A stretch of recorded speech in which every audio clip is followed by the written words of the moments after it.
तो सिर्फ बोलने से बात नहीं बनेगी। अगर आप सत्ता पक्ष में हैं, सरकार में हैं, आप सिटिंग एमएलए हैं, तो ये आपकी जिम्मेदारी बनती है कि आप इसको रोकने का साधन तैयार करें। सिर्फ इस पे कमेंट करने से नहीं होगा, एक्शन लेना भी बहुत ज़रूरी है। इंस्टीट्यूशंस चलाता हूँ, हॉस्पिटल चलाता हूँ, एक स्कूल, कॉलेज, हॉस्पिटल, ये मेरा डेली का काम है। तो मुझे पता है अस्पताल कैसे चलाया जाता है, मुझे पता है स्कूल कैसे चलाया जाता है। अगर बिस्वी की जनता मुझे ये मौका दे, मुझे इस लायक समझे, तो मैं उन्हें बेहतर काम करके दिखाना चाहता हूँ। सड़कें बनती हैं, बाढ़ आता है, नई सड़कें टूट जाती हैं। इस बार ही हजारों एकड़ फसल बर्बाद हो गया, लेकिन धौंस नदी पर बांध के निर्माण को लेकर अब तक किसी विधायक ने अपना ध्यान नहीं आकर्षित किया। क्या कुछ प्लान रहेगा आसिफ अहमद का फ्यूचर में? नमस्कार, स्वागत है आप सभी का बदलता हिंदुस्तान पर। अभी हम मौजूद हूँ बिस्वी विधानसभा क्षेत्र के बिस्को चौक पर। आपको बताते चले बिस्वी विधानसभा में 11 नवंबर को चुनाव होना, और इस दौरान चुनाव कैंपेन को लेकर राजद महागठबंधन प्रत्याशी आसिफ अहमद लगातार क्षेत्र भ्रमण कर रहे हैं, लोगों के बीच जा रहे हैं और लोगों से मिल रहे हैं। आसिफ अहमद से डायरेक्ट बात करेंगे, उनसे जानने का प्रयास करेंगे कि कैसी चल रही है उनकी चुनाव तैयारी और क्या कुछ जनता का मिजाज और रुझान बता रहा है। सबसे पहले स्वागत है आपका बदलता हिंदुस्तान पर। बहुत बहुत धन्यवाद आपका। विधानसभा चुनाव की तैयारी में कमर कस लिया आप लोगों ने, लगातार क्षेत्र में जनता के बीच जा रहे हैं, कैसा रिस्पांस मिल रहा है, कितना स्नेह और प्यार लोगों को मिल रहा है? ये एक जनप्रतिनिधि का काम है कि लोगों के बीच जाएं, उनकी समस्याओं को समझें और उसका समाधान निकालने पर काम करें। तो बस यही काम हम पिछले 3 सालों से कर रहे हैं और अभी भी वही काम जारी है। क्या रहेगी मुख्य समस्याएं यहाँ की, क्या है जिसको आप कोशिश करेंगे कि अगले 5 साल में उसको हल किया जाए?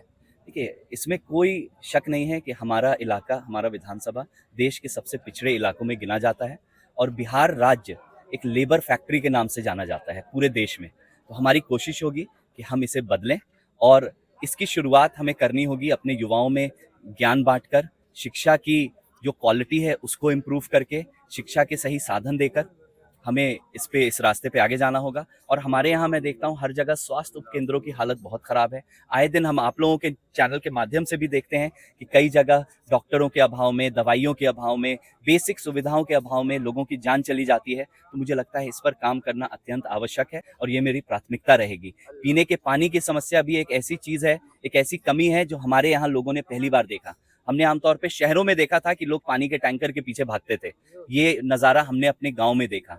ये खतरे की घंटी है और हमें जल्द से जल्द इस पे काम करना होगा और अगली गर्मी के मौसम से पहले हमें तैयारी पूरी करनी होगी। आने वाले दिनों में जैसा आपने कहा कि स्वास्थ्य केंद्र बिल्डिंग बड़ी बड़ी बना दी गई है, लेकिन बिल्डिंग में सुविधाएं नहीं है, इसको कैसे आप ठीक करेंगे, क्या प्लान है इसके लिए? देखिए, मैं खुद भी यही काम करता हूँ, ये मेरा डेली जॉब है। मैं इंस्टीट्यूशंस चलाता हूँ, हॉस्पिटल चलाता हूँ, एक स्कूल, कॉलेज, हॉस्पिटल, ये मेरा डेली का काम है। तो मुझे पता है अस्पताल कैसे चलाया जाता है, मुझे पता है स्कूल कैसे चलाया जाता है। अगर बिस्वी की जनता मुझे ये मौका दे, मुझे इस लायक समझे, तो मैं उन्हें बेहतर काम करके दिखाना चाहता हूँ। भ्रष्टाचार चरम पे है। भाजपा विधायक हरिभूषण ठाकुर बचौल भी कहते रहे हैं कि अधिकारियों का बोलबाला है और मृत्यु प्रमाण पत्र, जन्म प्रमाण पत्र, एक छोटे से छोटे काम के लिए ब्लॉक में लोगों को पैसा देना पड़ता है। कोई भी जनता हो, जो जितने भी लोग हैं, ब्लॉक जाएं तो बगैर पैसे का वापस नहीं आते हैं। इस पर कंट्रोल करने के लिए आपका क्या प्लान होगा? देखिए, जब एक व्यक्ति संवैधानिक पद पर बैठता है तो उस पद के साथ बहुत बड़ी जिम्मेदारी भी उनके कंधे पर होती है। तो सिर्फ बोलने से बात नहीं बनेगी। अगर आप सत्ता पक्ष में हैं, सरकार में हैं, आप सिटिंग एमएलए हैं, तो ये आपकी जिम्मेदारी बनती है कि आप इसको रोकने का साधन तैयार करें।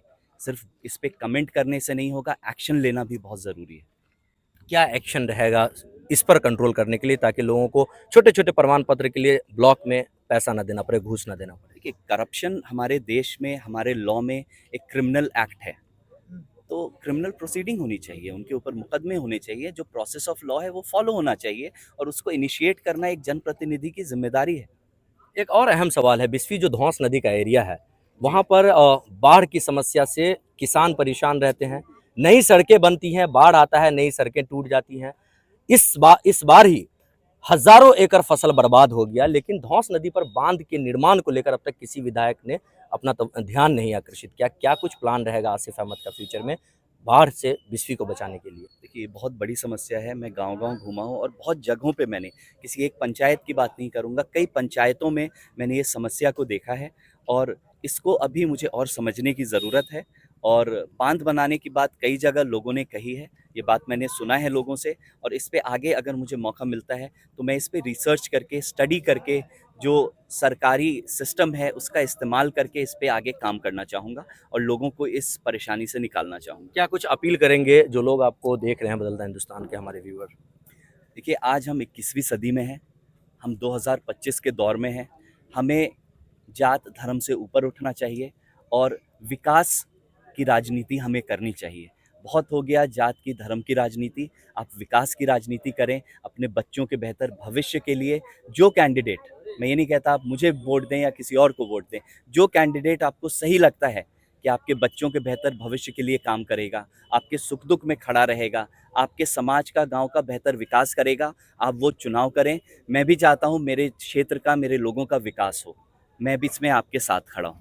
तो यह है आसिफ अहमद, लगातार क्षेत्र भ्रमण कर रहे हैं और पिछले 3-4 दिनों से इनकी यात्रा चल रही है और इन्होंने अपनी बात रखी। बड़ी संख्या में समर्थक इसके साथ हैं। क्या कुछ प्रतिक्रिया इस वीडियो पर आपके कमेंट बॉक्स में जरूर बताएं।